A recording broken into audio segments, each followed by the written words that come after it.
guys, thanks so much for clicking on the video. My name is Leah and let's recap and review Real Housewives of Beverly Hills. This is season 13, episode 14. So let's get into it. So y'all already know, before we get into it, you know what? We gon' get a little spicy, just a little bit. And let's talk about 4 spicy things. Why is Kathy Hilton at the reunion? We gonna talk about it, as well as it looks like Erica is about to be on somebody's documentary about Mr. Tom Girardi, as well as it looks like Kyle and Morgan, either their relationship or friendship is over, as well as I want to talk about what Anne-Marie had to say about esophagus gate, as well as her response to the American Association or Society of Anesthesiologists. So let's get into it. Let's talk about Kathy Hilton being at the reunion. And they actually gave us the seating chart for the reunion, and I agree. So let's talk about that seating chart. So we already know it's Mr. Uncle Andy sitting in the middle. You have on the left-hand side, it is Kyle, Erica, Dorit, and Anna Marie, which I agree with that lineup. On the right-hand side, it's Sutton, Garcelle, and Crystal. I agree with that. No qualms, no issues. They got it right for once. Now, it was released by Bravo TV, and I got this from OMFG Reality TV, or the screenshot, where they said Bravo revealed that Kathy Hilton was going to make a special appearance on the reunion. And I'm like, for what? For what? But basically, it's a picture of Kathy. She looks really good, walking out of like a trailer with her name, and it says Kathy Hilton on the door. And the caption was, "Prepared to feel hunky-dory, Kathy Hilton makes a special appearance during the hashtag RHOBH reunion coming soon." And here's the thing. I never bought into the hunky-dory attitude that Kathy Hilton has. Like, even when she was like freshly new to the show, at first I thought it was cute, but after watching clips of Paris's show and the documentary that Paris did, it made me realize that Kathy was just putting on because she looked so bad in that documentary. Like, the way Paris exposed how her family was very cold, they really didn't listen to her. She felt like she had to protect herself. I was like, it feels like Kathy is coming on this show to change the public perception of what people have about her. And I still feel that way to this day, because even watching clips of Paris's show on online, Kathy is very cold. Why did your child not tell you she was having a baby? Why did she not? That people don't do that to their parents, especially if they got a good relationship with their parents. They do not hide the fact that they're having a child. So it made me be like, okay, Kathy. And the whole hunky-dory thing doesn't hit for me, because although I felt like Lisa Rinna did too much last season, I believed some of the things that she was saying about Kathy. You can't tell me no white conservative woman who is a part of the 1% is not a nasty lady. You just can't. You can't. So when Lisa was going on and on, I think the issue for a lot of us, it was like, it's the messenger. Lisa, you're not a good, like, that was the issue for, I think, a lot of people. It's like, I think people believed that Kathy said those things and did those things, but it was just like coming out of Lisa Rinna, who was trying to act like she was so self-righteous. It was like you didn't want to give her that. And then when Lisa didn't bring any evidence, you were just like, yeah, girl, no. Even though I believed her. But I just don't get why she's here. Like, what's the point of having her pop up at the reunion? Like, it seems like her and Kyle are on good terms. So what's the point? Don't make no sense to me. So let's talk about Miss Erica. So the trailer was dropped for The Housewife and the Hustler Part 2, The Reckoning, and I might check it out. I didn't really watch the first one. I honestly just watched like 5 or 6 minute clips that people had posted online. But I was surprised to see Erica in it. When I tell you, Erica is like having a good rebranding and rebirth type of situation, because I think a lot of people are surprised with the way that she's showing up, because I think Erica is still being herself, but because she's out of out of it to a certain extent. Like, I think they're still doing deliberations about what's going on. I think she feels more relaxed and calm because it's like, she's like, you guys, I'm not the one that did these things to these people. And she felt like people did that to her. But it makes sense why we saw her meeting up with the victims, because they were filming this documentary. And I really feel like those ladies are going to ask her good questions. And it does feel like Erica's coming to the table a little bit humble. A little bit. Because when that lady asked her in the trailer, well, Erica, why didn't we do this sooner? And she was like, because no one asked. I said, girl, don't nobody need to ask you nothing. Girl, if you cared about your reputation, you would have said, get them people on the phone so we could talk. I'm still holding true to the fact, y'all, that Erica should have had a benefit concert. I've been telling y'all this since I started reviewing Real Housewives of Beverly Hills and all of this came out. Erica should have had a benefit concert where she got local gay and straight artists, because, you know, a lot of the gay community really liked her, and put on a concert and said every proceeds or the tickets that you buy are going to these victims. It would have changed everybody's perception, because it would have been, at least you did something. You did nothing. And then these earrings, girl, let them go. Let them go. So let's talk about Kyle and Morgan. So it was released by Page 6 that Kyle and Morgan are no longer following each other. Well, no, they are following each other, but they deleted all their pictures of each other. So I'm going to put the link in the description bar below. So I'm just going to read part of the article because it's pretty lengthy, but it says, Morgan Wade deletes all photos of Kyle Richards from social media, sparks fan concerns. It says, it's looking like Morgan Wade doesn't want to remember her wilder days with Kyle Richards. The country singer set fans into a frenzy Tuesday after several noticed she deleted every selfie and vacation-filled photo with the Real Housewives of Beverly Hills star. The only posts remaining on the songstress page were ones announcing her spring 2024 Crossing the State Lines tour, another promoting her upcoming summertime guest appearance at Alanis Morissette's Triple Moon tour. While Wade could have deleted every picture with Richards to help promote her upcoming gigs, many fans assumed the worst. I think Morgan told Kyle bye, one person wrote on X, as another chimed in. Kyle's been dumped. Who's got the tea? A third quipped. I told y'all Kyle was using her.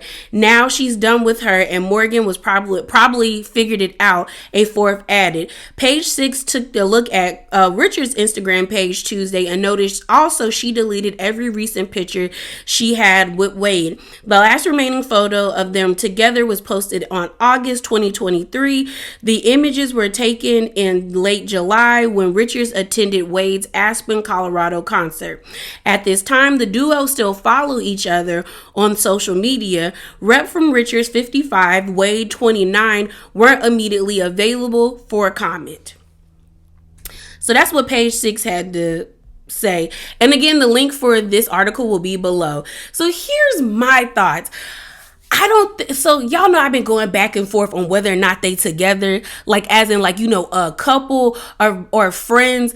But it's like, I don't know if this is a clear-cut sign that they were in a relationship, because I've had friendships that have dissolved and I deleted photos of my friends off my page. Like I went through and was like, delete, you know what I mean?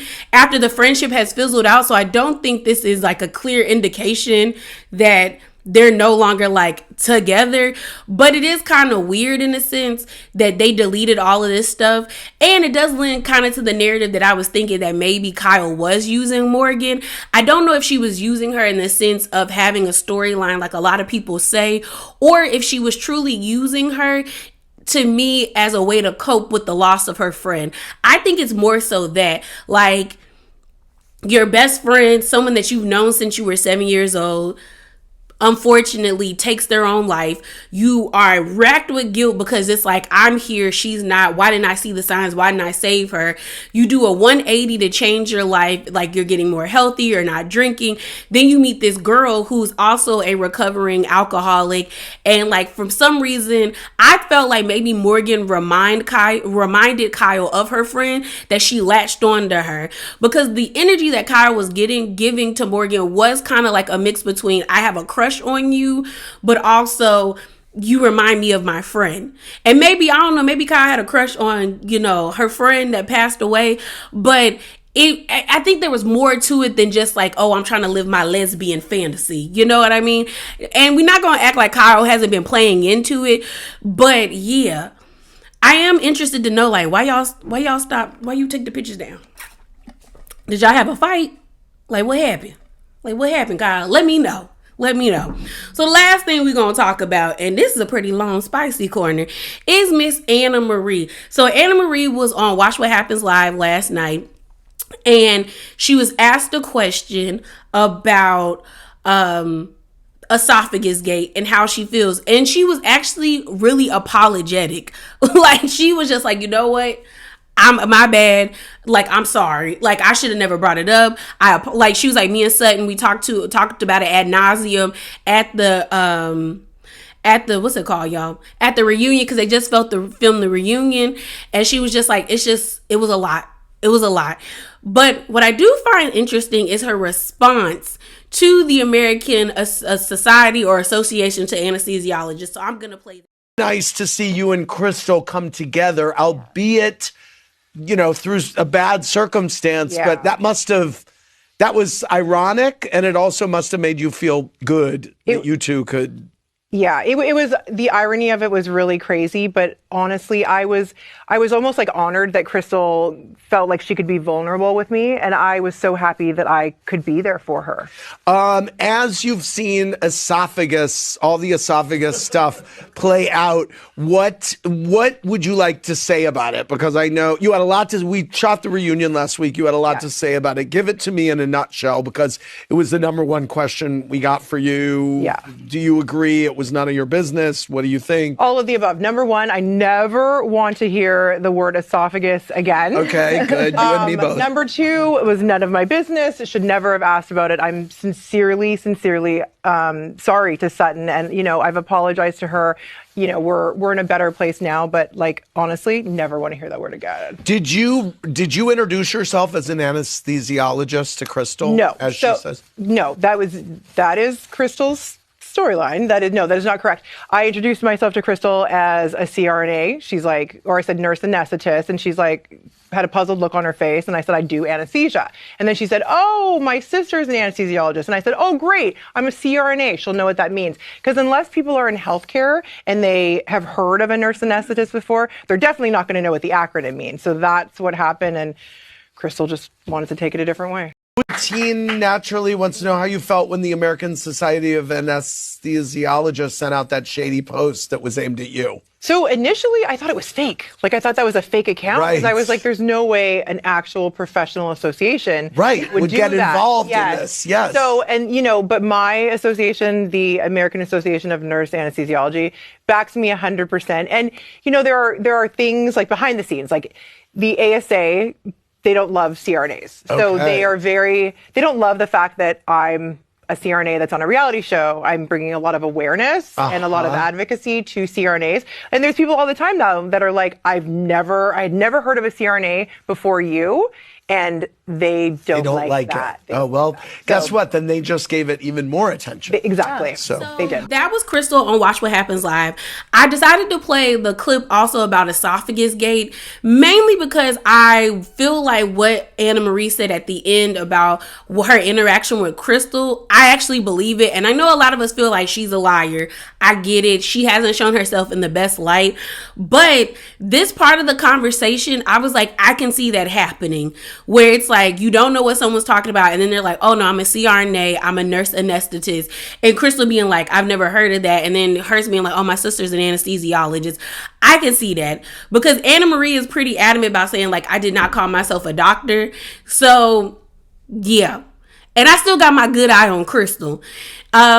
When it comes to what she said about the ASA, I feel like Anna Marie is like, girl, you have to own the fact that on that after show, like I told y'all in the drama video I did about it, check it out if you want to. It's in the playlist. That I think she got in more trouble about what she said on the after show. You can't say that it's the same, like it's the same, we do the same thing, we just get there differently. Y'all don't do the same thing. Like that, the gift that they made, or the graphic that they made, the amount of time y'all are in school, an anesthesiologist and a nurse anesthetist are in school are not the same amount of time. The amount of time that y'all have to be out in the field getting hours is not the same, as well as y'all do different things. Now, I'm not knocking her being a nurse, because I think both professions are important. I need a good doctor, I need a good nurse. But I think the reason why they came out against Anna Marie is because, girl, you said y'all do the same thing, and you can't say that on a public platform. But I do agree with what Andy said. If y'all didn't like what she said, the way that y'all went out about it is putting more eyes on them. There was definitely a better way for them to put that information out. But they did it because they wanted to clap back at Anna Marie, and I can give her that. I could give her that they wanted to sun her, but it's like, yeah, y'all are putting more eyes on the situation. I mean, it does bring awareness, and I mean, what Anna Marie said is true. It's probably a lot of people that did not know what a nurse anesthetist was. I knew what it was, but that's because I have friends in the medical field and stuff like that, and I've worked with people, so it's just kind of like, this does help people who are probably interested in it. So, you know what I mean? It is what it is. So let's get into this review. So, y'all, the episode opens up where we left off, where Crystal on the side of the road, either having a heat stroke or a heart attack. Either way, it's not looking good.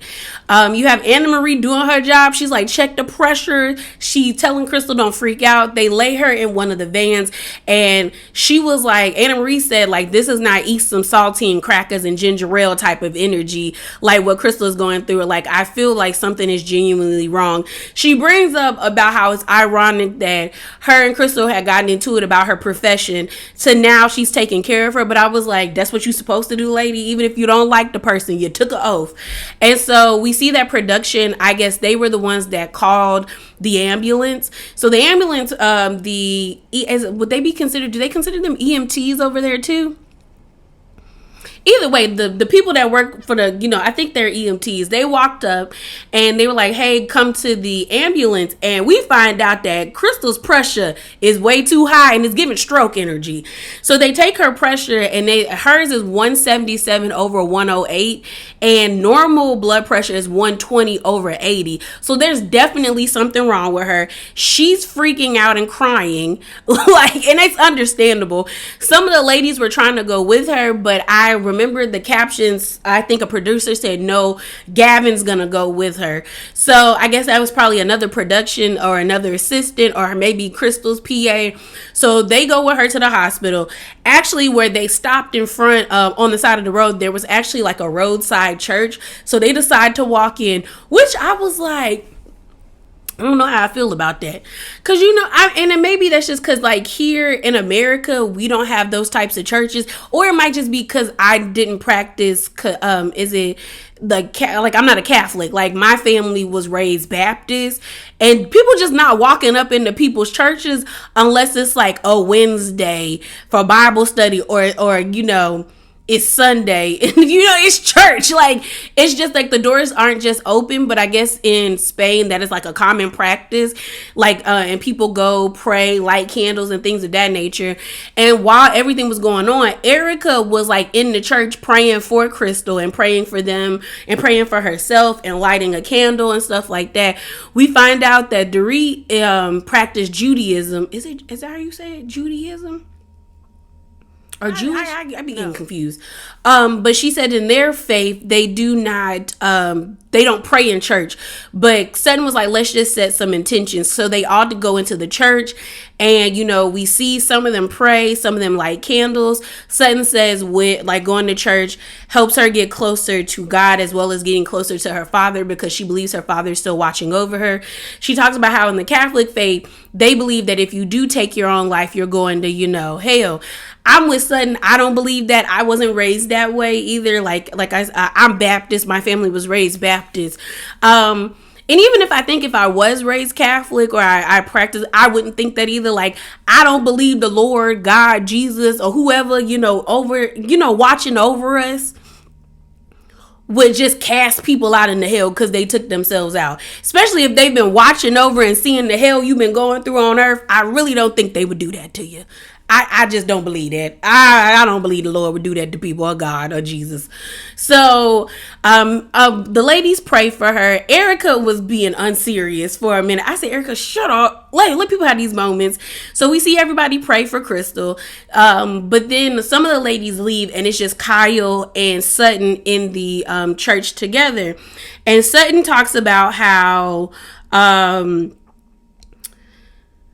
like, you know, her dad, like, I guess she was talking about how, like, her friend had a dream about her dad telling her that, like, he was tired, and she was right about him being tired. I guess, you know, I think her dad battled with some type of mental illness, and then, you know, unfortunately, you know, he took his own life, and she was just like, it kind of put her at a peace a little bit. Kyle says she spoke to a psychic, saying that she didn't Lorraine was telling the psychic she didn't understand what happened to her, why she took this route.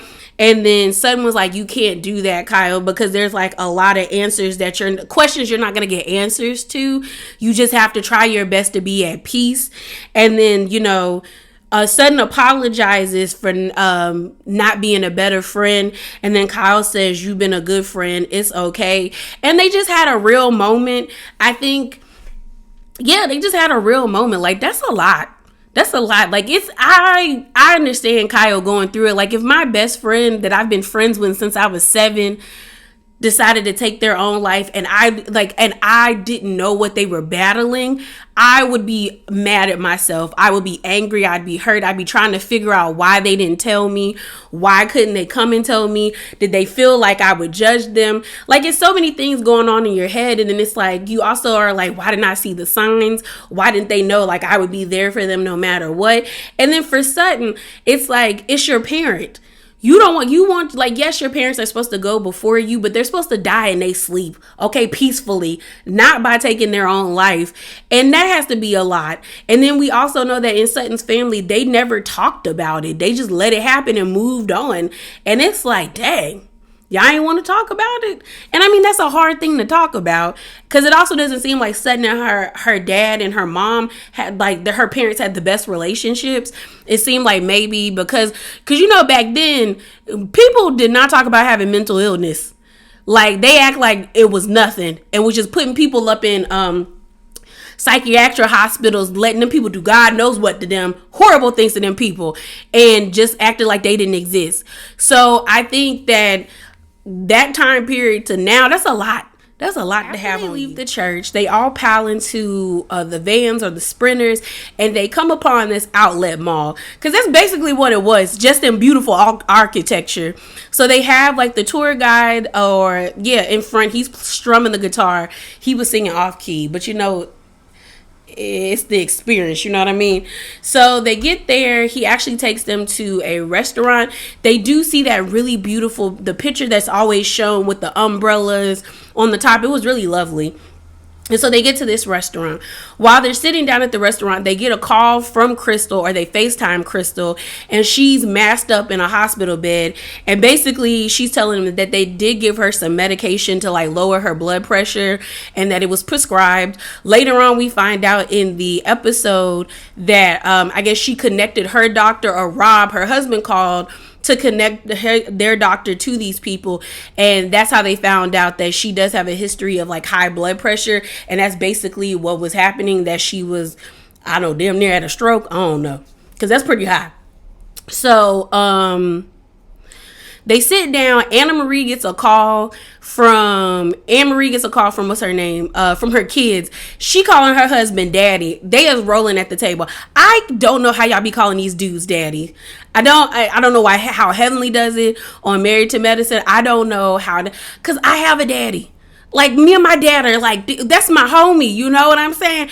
I'm not calling no man daddy.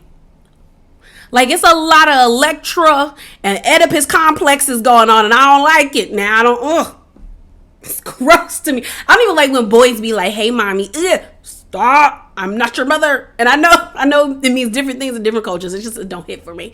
It don't hit for me. It just doesn't. And they're like, oh, do you always call him daddy? And Anne-Marie was like, no, like only when the kids are around. I said, girl, just call that man, get a better nickname. Or call that man by his first name, girl.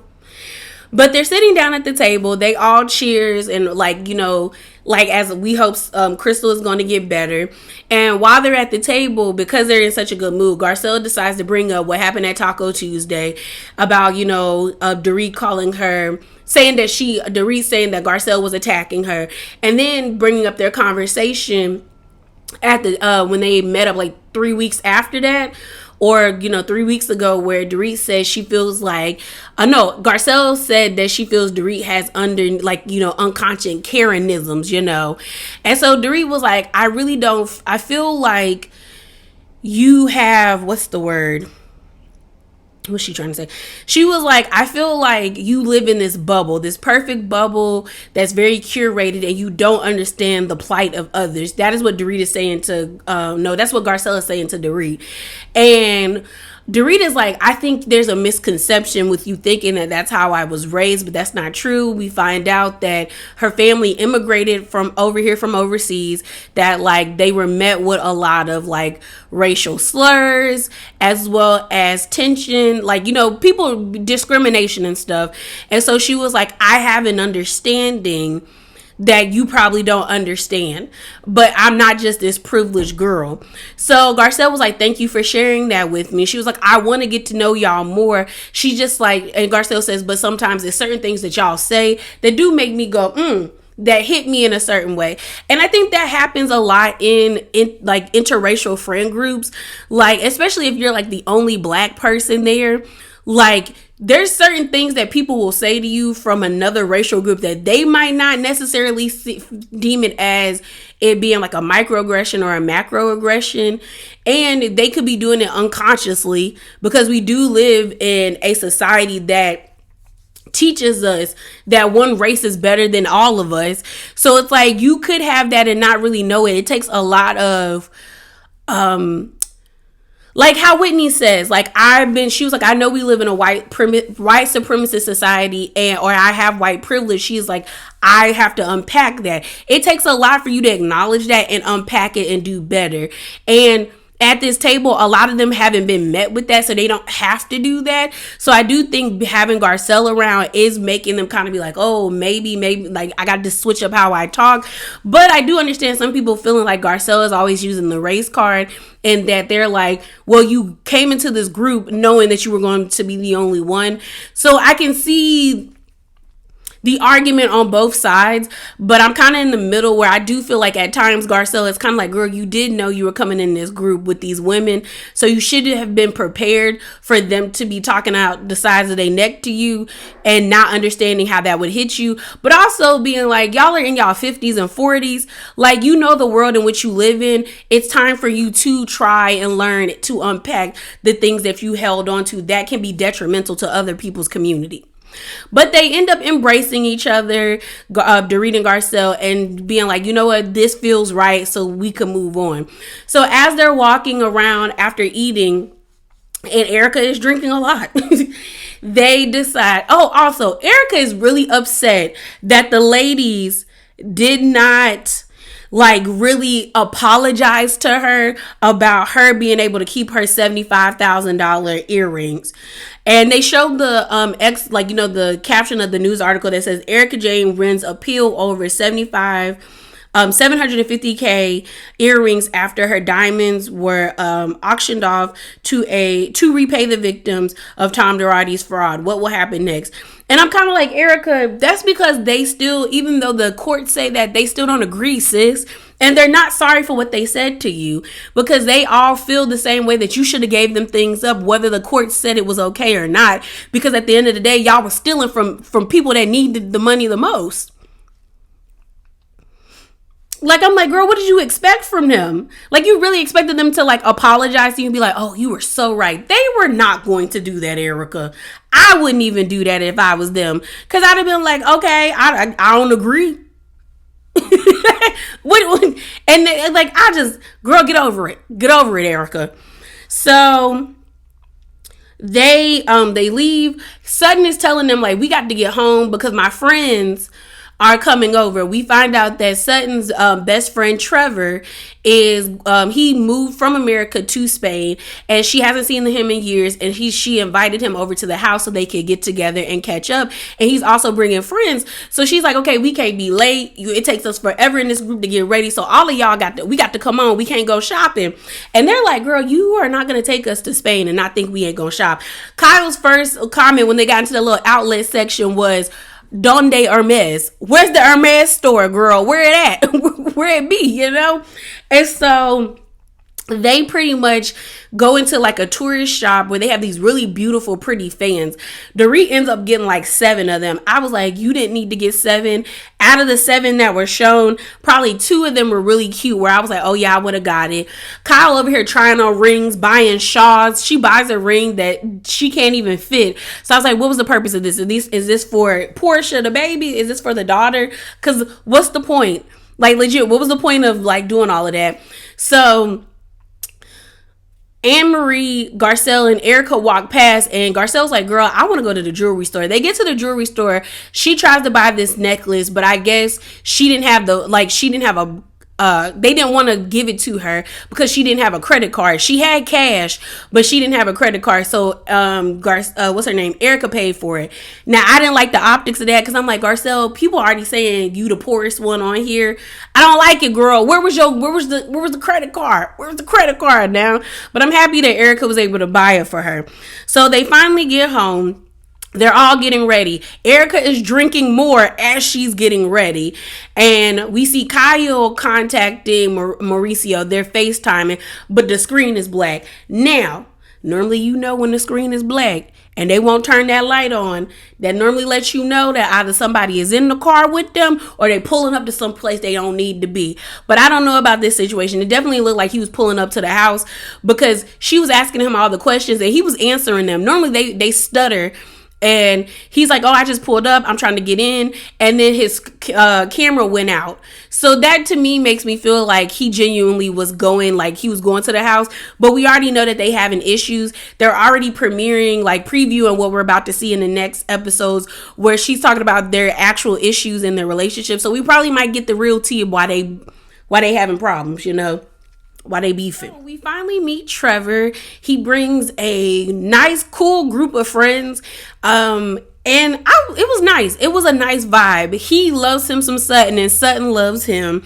She got Mercer's ashes with her. She taking it all throughout the the party with her. We end up seeing Storm again with his dad. They're making paella, and paella is actually really good.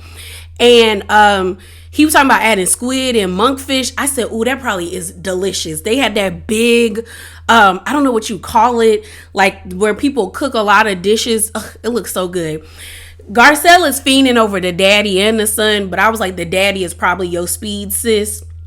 But we find out that I guess the dad used to be the chef of the villa, but Storm took it over. Like I said, we meet Sutton's friends. I think a lot of them are architectures, and so a lot of them seem to be transplants into Spain. We meet one lady that I think she said she was born in California, but her mom is Palestinian, her dad is from Lebanon, and she lived in like Beirut and all these different areas. We meet the black lady that was there. She lived in Philly, and she said, I'd like to tell people I'm from that place where Benny Siegel was born, which is Philly. He's a black rapper. And she was like, yeah, I love it. And she moved here. We meet there was like a couple or just like friends down at the end of the table. They are both architects, and they actually showed one of the buildings that the lady made, and it was a beautiful building. So like Trevor got a cool group of friends. Like a very cool group, well-educated group of friends. I think Anna Marie is going to be back. We had a scene where when the girls got back from what's it called? Where'd they get back? Oh, from the outlet, that like everyone piled into Crystal's room to see if she was okay. She breaking down in the confessionals, and Anna Marie was consoling her and letting her know it's going to be okay. But it seems like Erica and Dorit have taken a liking to Anne Marie, and Watch What Happens Live, it seems like Andy was also into her as well. So I definitely think she'll be back. So everyone was just like, they were all sitting down at the table. Erica drunk. Erica is drunk boots. I think I'm gonna steal Dorit's word. She was like, this girl is lathered. I've never heard someone describe someone that's drunk as lather. I've always heard someone say, white girl wasted, or she's wasted, or she's a lush, or she 3 sheets to the wind. But lathered, I don't know, the way Dorit said it, I was like, oh, I like that. She was like, this girl, she said this bitch is lathered. I said, she really is. Erica really was. And I think she was nervous, I guess, because she had been drinking so much. So they sit down at the table. They're all trying to get into Sutton's business. They're just like, girl. So Trevor, give us some tea about Sutton. And so we found out that Sutton actually moved to New York when she was like 23. That's where she met Merce, and that's where she met Trevor. She was the manager of, I think, Merce's dance company or the dance studio, and she always wanted to tell people what to do, and they were like, we can see that. I guess she had been there since she was like 27 or 26. We find out that she got married in 2000. I want to know, how recent has it been since Sutton has gotten a divorce? Because the reactions at the end of the episode, I was actually surprised. But she is, he was just giving good stories about her. Erica being drunk was like, I know you love Merce, but Merce was in a Ziploc bag. I cackled. I said, Erica. Because Garcelle's face was, and Kyle's face was like, and I thought Sutton was going to cop an attitude, but she didn't, because she was like, well, Kyle's mom is in the bathroom in her house, and they actually show Kyle with the urn in her second guest bathroom with like hummingbird like crystals around it. And Kyle was like, I've seen too many movies where people knock it over and I got scared, so I just put it in the bathroom in a case. I said, girl, it's ashes. Like, I don't know. People have weird feelings about that. And like, the only ashes my family has is our pet family dog. We had her for 14 years. Shout out to my boo Sassy.